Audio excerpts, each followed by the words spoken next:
Okay, this is the fourth kind of sit down. How old are the puppies right now? 13 weeks. 13 weeks. I'm going to let you kind of go first on yours. We filmed this week with Blue, a nice little retrieving session. I'll give you an update on what we're doing. It won't take long to explain where we're at, but why don't you start with you and Clio? So we are... Nice sweatpants today, by the way. Really dresses up for this, doesn't he, Logan? We have been working on retrieving in the hallway. That has gotten way better. You'll see that. No. You've seen a nice improvement, huh? Yeah, in the hallway. I guess I haven't thrown anything like you were throwing stuff for Blue outside. Wouldn't even think of doing that right now. But in the hallway, it's out and back now, and her delivery is getting better. Instead of she really likes to throw her head and chew and whatever else. So I've been working on forming that up and keeping her head up and not throwing it.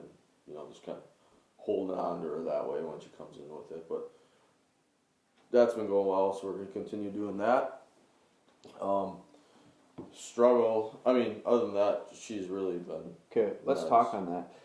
The last time we talked, I think you brought up concerns with retrieving because you weren't sure if she would bring it all the way back and thought that she would stop halfway, right? Yeah, lay down and chew on it, because that's what she does with sticks.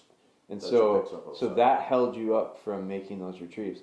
The reason I bring it up is I think it's a good thing to think about going forward for you and for people to think about with their dogs is that stopped you from working on something. You got a little concern with what are the results going to be. You expected to have a certain type of result and that stopped you from doing it. And when I think we talked, I think I put a little bit of pressure probably in your mind of pretty soon that they're going to be teething. 13 weeks, you probably got 3 or 4 weeks left in their teeth till they start teething, and then you're not making any retrieves with them. So your window for good retrieving early on, kind of like I'm looking at it like with Makina, it's the idea of waking up the bird dog in her. This is waking up the retriever in them, and I try to take advantage of it. I think it's the same thing with recall. I try to take advantage of they want to be with us and come to me before they recognize and realize that they don't have to. Same with retrieving. So that's important to understand. You had concerns. You were having issues. You had concerns with it, which slowed you down from working on it. You worked on it because we talked about it, and I kind of said, well, you better get going. Mm-hmm. And then you saw what Blue was doing, probably. That probably helped motivate you a little bit. Mm-hmm. But then you started working on it, and now roughly a week later, if you rewind what you just said, things are getting really good. It's actually going pretty good. Yeah. I think that's important to recognize. You won't get better at stuff if you don't work on it. Yeah. Now, there's also the opposite of that where sometimes I'll tell people take a break. Well, taking a break is different than not doing it at all out of fear. So there's a fine line of not trying to ram through something, but also not trying to avoid it in order to find results. Yeah. Okay. Yeah, no, that makes sense. So what else? I mean, still with sticks, it's like she'd probably bring it to me 30% of the time. First pick up a stick and actually bring it to me, which is better than what it was. I mean, it was none of the time. What do you do? I mean, I guess my thought is that's a phase. That's something that dogs are gonna. Yeah, Blue likes sticks to chew on too, but I ignore him 99% of the time. Yeah, so that's if he'll come to me, good. If he doesn't come to me, I ignore him. Yeah, let it lose its. Initially, I was like looking at every time she'd pick up a stick, like, okay, I gotta try and make it a mini retrieve, right? Well, then she would never bring it to me. Right. And I think that's a good idea if he likes to retrieve and has a natural delivery. Yeah. Take advantage of it, but avoid it. Yep. So now it's kind of gotten to the point where, like, most of the time I'm just ignoring it. Sometimes I'll try and get her to come to me with it, and if she doesn't come, I'm up and I keep going, right? Yeah. So, and then there's other times where it's like, like there's a few times now, and you saw it the other morning, where she'll get something that I don't want her to have, like a plastic bag or whatever, something that I can't let her sit there and chew on because I don't want her to eat it, and that's no good. Like, and Oshkosh was junk all over the place, right? So there was last week she picked up, forget what it was, I don't know, plastic bag or something. Logan thinks your hair looks good on camera, so he recommends the hat. Yeah. But I think it's whatever you prefer. So like there's times where she's picked up like, I don't know, a plastic bag or cardboard or something I don't want her to have, and then I can't get her to come back with it, and I don't want to chase her to catch it. So it's like, so then it's like, okay, I try and like move off and get her to come with me, and then she'll go flying by me with her, and I'll as she's come by, I'll reach down and grab her, or catch her that way, So I don't know.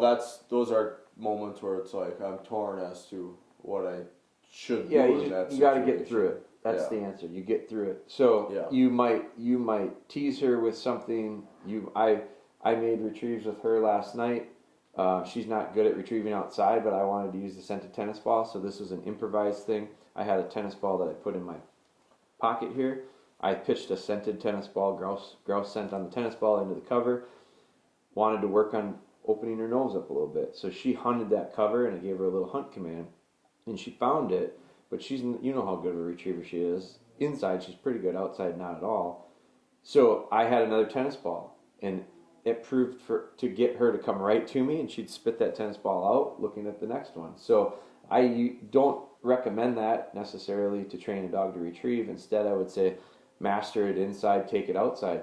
But I needed the idea of a retrieve to connect it and hitch it to the idea of use your nose to find something. So I did my best to make it work. So yeah, she's got a piece of plastic. First off, she's not likely to swallow it that quickly, so I'm not too worried about that. But if it's getting so find a stick, find a rock, find something, because I have noticed too that with her especially, like I quit freaking out about her picking stuff up and running around with it, and the reason is because she actually loses interest in it pretty quickly. So the stuff, the garbage, the whatever, if you can minimize the opportunity for it, that's best. If they get it, I think what you can do is let it wear itself out. I went for the walk this morning, and Blue picked up a big chunk of deer hide that he found in the ditch. Instead of me going over there, no, I don't want him eating it. But what is it? It's hair. So what I did was, instead of going to get it from him, if I called him to me, he probably would have brought it to me. But I didn't want to touch it myself. So I let him fool around with it. I just kept walking, and the other dogs kept going, and pretty soon I noticed him running and carrying it, and then pretty soon he dropped it and he just kept moving. And so he ended up forgetting about it himself, and it's on to the next thing that's more interesting. So sometimes I think you can accelerate that process to find the next thing that's more interesting, to take the other thing away. Makina had a hat out of the garage yesterday, and she was running hot laps in the front yard. And so I took a tennis ball in my pocket, and I walked out there, and I kind of did this, and I made a scene with a different plastic bag, and I made some noise with it. She got real interested, and she dropped the hat and left the hat. Came over by me to see, what is this? So is that the long-term fix? No. Is that the short-term way to just get through this phase? Probably. So my point with it is don't let it wear you out. I can sense sometimes your frustration with this stuff, and you got to look at it and just kind of laugh and be like, they're a puppy. Get through it. It's not the end of the world. You're not going to have one thing happen and all of a sudden it's unrecoverable. Yeah. Yeah, and like I said, we've been ignoring it, and it has definitely helped. Like, she'll lose interest in sticks, especially. She'll eventually she'll pick one up, she'll carry it around for a while, then she'll drop it, or she'll bring it back to me, and then all of a sudden she'll find another stick. So she's got that one or whatever. Right. So that's getting. I mean, I'm not worried about anymore. What I am struggling with now is recall. Yeah, 13 weeks old. Yeah, she's right on schedule. She's really decided now to, she likes to blow me off now. Yep. You know, so not surprising. She's right on schedule. Yeah. So I mean, it's been like it got to the point you saw it yesterday. I put her on a lead when I go. Yep. Up. And that's what you do. Yeah, and that's actually helped too with the picking up of random shit. You took control back. Yeah, and I can actually like now when she pick up, I'd either correct her or if she already had the stick, I'd use it almost as a check cord and get her to come and make a nice delivery to me. Yeah. So the thing about that is so now we start talking about some sequencing stuff. So you put her on a lead because you have to. If that dog doesn't respond well to the pressure on the neck, you're going to have an issue because you're going to turn into a battle with this dog. Now she might give. I don't know how she's doing with it.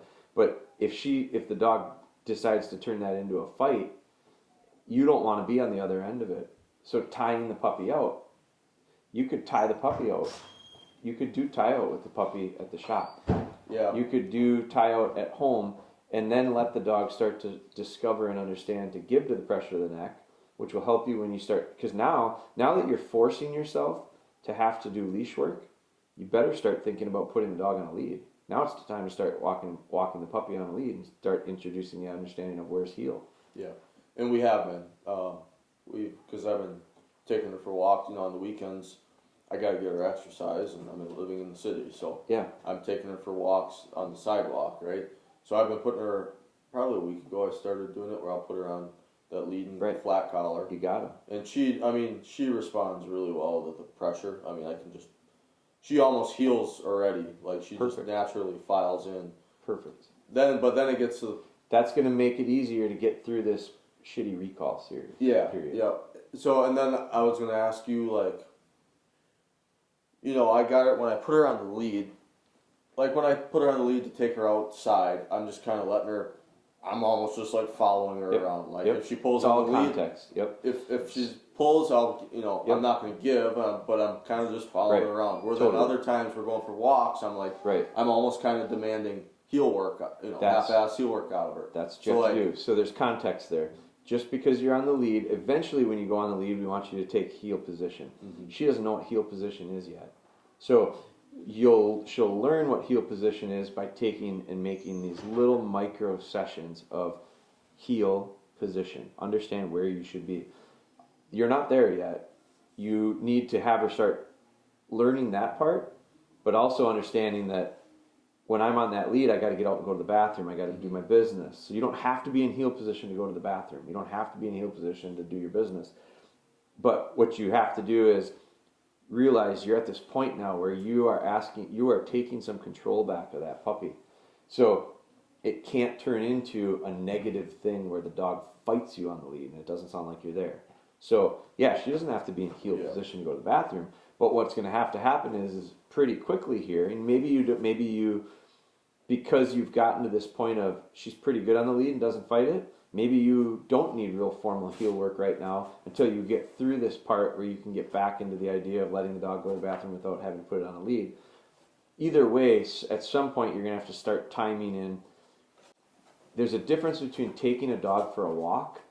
That's not teaching heel work. Yeah. Teaching heel work happens in a space no further than me to that camera away. It's go and turn, go and turn, go and turn, go and turn, go and turn, go and turn, until the dog realizes I got to stay in a certain spot. That's a big difference between here and taking the dog and walk out and let it go to the bathroom or do a little exercising in town that's free but not 100% free because I can't get you back. Yeah. There's two different things there. Yeah. So when you start talking about heel work, I don't want to hear the idea of we're taking the dog for a walk. No, you don't. That's not where you learn how to go to heel. I like dogs to go to heel, understand how to go to heel before I take dogs for walks on leashes. But I live out in the country. Yeah. So my dogs go for walks all the time. Blue walked 1.5 miles this morning. He'll walk 1 mile plus this afternoon. I like giving them exercise. I like myself exercise. He's not been on a leash yet. He just walks with me. I've got videos of it where I heel her on a lead and he's heeling with us. He's getting bigger now and he'll get out a little bit, but he'll walk with us a lot. So I have the ability to take him for lots of walks, and I want him to explore and build confidence. I think you need to be doing that too. You want her out and about. You want to move through the woods and have her move with Yeah. you, just like we do with that pointing dog, just like we do with our flushing dogs. But you need to have it so that the heel work is different than taking the dog for a walk. Once you start having the dog understand heel work, your walks will get better. Your walks will be opportunities to practice heel. Yeah. But you got to be careful, because with those little dogs, there's that kind of middle ground where they don't understand what heel is. So you have to have realistic expectations of their ability to focus for that duration of time. But you also have to figure out how to exercise them, which I prefer to do that off lead. Yeah. So I think you may need to start finding a spot to go for off lead walks. Yeah, and we have been. I mean, pretty much every day. At the end of the day, I'd take her in the woods. Yeah, but I'm saying Oshkosh. So you're in Oshkosh, you got to put the dog in the lead because you're in town. I would put the dog in the car or the truck and maybe find a spot where you can walk them off. Yeah, and we actually, and I filmed this past weekend. There's a walking trail along the river that goes through campus, and there's usually not many people on it. So like, I walk her on lead from my house. It's probably 500 yards from the house to this trail. And then when we get to the trail, I take her off lead and I just let her free roam. Sure. And go But for a walk. from what you're telling me, you're ahead of us. You're probably getting close to the idea of why not start implementing a little bit of heel work. Yeah. And that's really soft and subtle heel work. It's not very demanding heel work, Yeah. but it's you could do it in this kitchen, because all it takes is the dog understanding the position. Heel is understanding position. It's not walking the dog. It's where the dog needs to be in relationship to me. Yeah. And so their right shoulder, my left knee. That's where I like them. So how do you do that? Well, you walk 3-4 steps and turn. Walk 3-4 steps and turn. And as the dog gets out in front, you correct him and get him back to you. That's where you probably could start. I could start it probably any day with Blue too, but I just don't have a feel for it. I don't have a feel for a need for it right now. Yeah. But that is the difference. So it's context. I think when you're asking the dog to heel, they need to be in heel position. When you're asking the dog to relieve themselves, go to the bathroom, run a little bit, and exercise, that leash is not a training thing right now to teach the dog to heel or be on lead. The lead is because I can't call you back. Yeah. This takes away your freedom to avoid my control of you. So what is the red flag that comes up to me there? It's not teach the dog to get good on the lead. That's for heel. Yeah. It's to teach the dog to come back to you. Mm-hmm. So now I look at it and I go, how do you do that? Well, practice in less distracting conditions. You might go to kibble right now. If you can't get that puppy to come to you, go back to kibble for a little bit. Yeah. And watch what will happen. All of a sudden she'll start to think you got kibble. Now I don't like treat training, but I like conditioning a good habit. And if the dog starts thinking that there's possibility for food, and you praise them instead of the food eventually, and they get that habit of come to me, now you've just fast forwarded through the problem. Another way to do it is reverse heel. Yeah. But you can't reverse heel if you don't know how to heel. Yeah. So that's all why that stuff is kind of tied together. Yeah. Yeah, and I would say, like, even when I got her outside off lead, it's like it's probably 50% of the time she'll come back when I call her. You know. Yeah. So you're right on the. It's you're enough flirting where with I don't. disaster. Yeah. Like if it becomes more than 50% she doesn't, that's a habit former, because Yeah. that's the majority of the time. So you can't have that. Yeah. So you have to put her on a lead, in my opinion. Yeah. 50% of the time is not good enough to roll the dice. Yeah. Because you're going to create more negative effects than positive real quickly. So, yeah, you got to put her on a lead. But what it tells me is, yes, it's time to start working on lead work, but not to get it's the lead work part is separated from the idea of taking the freedom away from recall. Now you work on recall. Get recall better so that you don't have to put her on the lead when you go outside. Yeah. And you can just call her and she'll come back to you.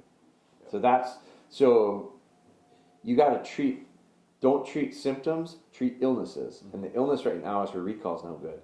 So work on recall. The way you're going to treat the symptom is put her on a lead. Well, in order to put her on a lead, you got to have some understanding of how to handle yourself on a lead, which means you might as well start working in on some heel work. Yeah. So the good part of this conversation is it's hopefully painting a picture of it's not compartmentalized into do this until completion, then do this until completion, then do this until completion. And this whole road of training this retriever is these little windows or boxes of information that need to be taught, understood, and mastered. Taught, understood, mastered. No. You teach, and then you start teaching this, and you start teaching this, and you start teaching this, and they're all overlapping each other. Because some of them are really directly linked to the next, and some of them just coincidentally happen to fall into the same time period. And some of them might have some similarities. So you got to paint the whole picture, not just one tree or one leaf of the tree at a time. You got to work on the whole thing. Yep. Okay, what else? That's pretty much it for me. Want to hear about Blue? Sure. What, Logan? I got something This guy's hand from an up. outsider's perspective. Yeah. I think if Ben didn't work here around dog training all the time, you'd probably be way less frustrated with how Clio's doing with her training all the time. Probably. Yeah, I think you probably have some pretty high expectations, which there's nothing wrong with that. I think what needs to happen is what you need to work on getting better at. You have understanding. You have a dog that's real willing to do it. You've got a lot of really good things going for you. What I think you probably need the most improvement on is patience. Yeah. Which I think that's probably something that's relatable to most people. The problem is imagine this. Imagine your lack of patience or frustration coupled with no knowledge or little understanding of what you're really doing with a dog that doesn't necessarily have really good natural instinct and traits. That could be a real disaster. You combine all that stuff together, man, that can get really messy. So you got to work on what you can control, which right now probably is what he's saying is be patient and just let the puppy be a puppy make sense for you to hear. That doesn't mean let the puppy be a terror, because she's got more zip and she's as Lillian would say, she's pretty feisty. Yeah, she'll chew on anything and everything that she can get her hands on. Like when she's on her place bed all day, she's she's got her head down, looking for rocks or chewing on the corners. Right. So I look at that, and you can look at that out of frustration and be pissed off about it, and damn it, why can't I get you to stop doing that? Or you could look at it how I look at it and go, a well-bred retriever wants something in her mouth. Yeah. So I look at it, it doesn't make it any better. It doesn't make it any, like, I don't want them carrying all that stuff. But it's all about how you perceive it. And so I look at it and go, you know what? Don't let it bother you. Yeah. Actually recognize that it's probably something that's beneficial in the long run. Yeah. So I just get take a deep breath probably with you is probably necessary. Yeah.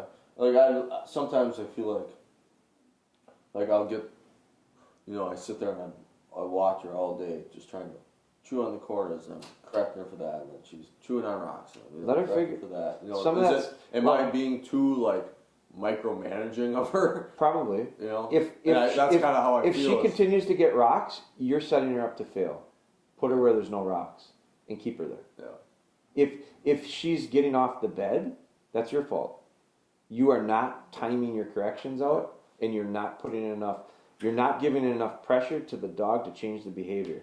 So my answer to that is, don't maybe put her in the position of place when you're working on work. If you can't spend enough time focused on it, put her in her crate. She will not bother you in the crate. Yeah. She will not make a mistake in the crate. And then what I say is, go home or have a window of time where you can pay close attention to her. And when she makes the first inclination to come off of the place, correct her sharp, crisp, fairly, and with enough pressure that she doesn't do it again. And then all of a sudden she goes, I can't do that. And the behavior changed. And now you do that enough times, which doesn't take very many, and all of a sudden she's not coming off of her place to get that rock that she shouldn't have been able to be close to in the first place. So where does this whole situation come back to? How you set her up. Yeah.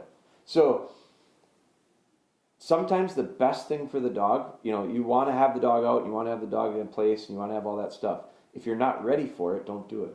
Yeah. There's nothing wrong with that. Work on figuring out how to get it so that you can do that. So I think that paying attention to those details, you paying attention to those details, and making sure that, the frustrating parts come when the dog continues to do it over and over again, and we can't get them to do it right. That's when it gets frustrating. Mm-hmm. Well, the answer to that is pay attention to the point where you train it right the first time. And until they're ready to take the next step, don't do it. Yeah. It's always us. It always comes back to us. Because like at least from like a perspective thing, like sometimes I think you look at it like, man, I can't believe she came off her place, and I look at it like, man, I can't believe she only came off her place one time. Like, yeah, especially in the shop is so distracting. There's people walking around, the mailman's coming in, there's a sewing machine running, and that's probably a lot less controlled than what Blue has up here on place, just like being quiet with you on the computer type stuff. Yeah, could be, but either way, it doesn't matter. If the dog isn't ready to go through it, don't put him in position. That's a life rule. That's everything we do. So, and then don't get frustrated about it. Instead, learn from it and go, well, I better make a change. Yeah. I'll make a change. And then, she's been on place since she was 8 weeks old. Mm-hmm. So, she's already ahead. Put it that way. Yeah. She's way ahead of where she needs to be. Don't continue to rush that with incomplete parts. Mm-hmm. Because that is going to erode. And what ends up happening is it probably does look really good to Logan right now, but the problem is if there's chinks in the armor, if there's holes in this, they 100% are going to show up down here, further down the road when things get wider and things get a lot more complicated. And that's where they're going to create hurdles that don't allow you to continue going forward. So with Blue, I haven't even taught him to sit yet. So we're going to do that actually, I think, today. I haven't had a need to. That's why. I have started kenneling him. I've been feeding him in his kennel. I've been giving him a little bit of a kennel command. He shoots into that kennel now because of a couple days of feeding in it. So I'm working on that. Recall. He follows me around really well. I continue to just kind of piggyback on his natural stuff there. Retrieve, same. I think about it and I go, a 13-week-old dog he's been with me an awful lot. He's been learning almost through like environmental osmosis, like he's just been absorbing good habits. Yeah. It hasn't been very formal. My training sessions, like in this series, as this series develops, my formal training sessions with him, I don't know that I've done but a couple of them. And so, do I need to start? Yeah, if I want to get the dog to sit reliably, I'm going to have to start doing some of that. And part of it probably is that I haven't had a need to, because he's very close to me all the time, and he comes up and he plops down and he sits pretty naturally anyway. So I haven't really worked on it for that reason. I haven't felt the need to, but I also haven't had a chance to film it. And so I've kind of kicked some of the training down the road, which is the opposite mindset of those who are watching this. I think a lot of times we get new puppies home and we're so gung-ho about training them. We're so gung-ho about getting all this stuff done that we saw on Instagram, and we're going to do the same thing. And it's why we see these. I don't know who I saw him do it first, but several years ago I started seeing people like almost do like canine tactical type looking drills with 8, 9, 10-week-old puppies with bowls of food, and they're it's like an agility / canine demonstration is what it looks like to me. And I think they look really ultra impressive, and I think they look extremely advanced for how young these dogs are, and I think it makes the trainers look like Zeus. I think it makes you look really good. And I think people have just gotten on this trend, if you will, of that, and are like, I want my 10-week-old puppy performing all these circus-type tricks.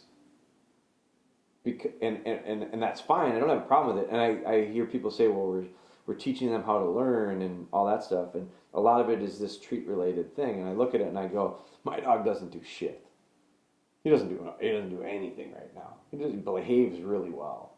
But he doesn't do anything fancy like that. He doesn't do anything that's going to blow your hair back. It's not going to make you be super impressed. You're going to look at me and go, man, I will be the first person to say he doesn't do anything.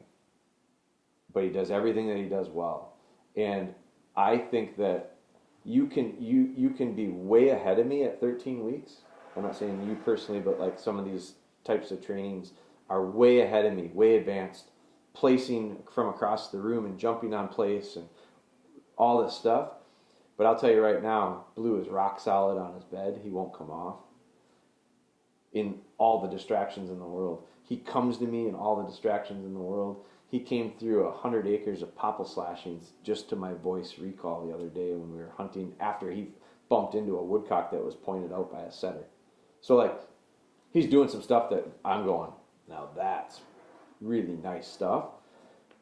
He's doing all that stuff with very little. It's very natural, and we're giving him some opportunities, I think, to succeed that way. He's not as advanced as some, but I look at it like we're in the warm-ups of the game. If training Blue to be a gun dog or whatever he's going to end up being is a game, you know, if it's football, it's 4 quarters. If it's basketball, it's 2 halves or whatever it is.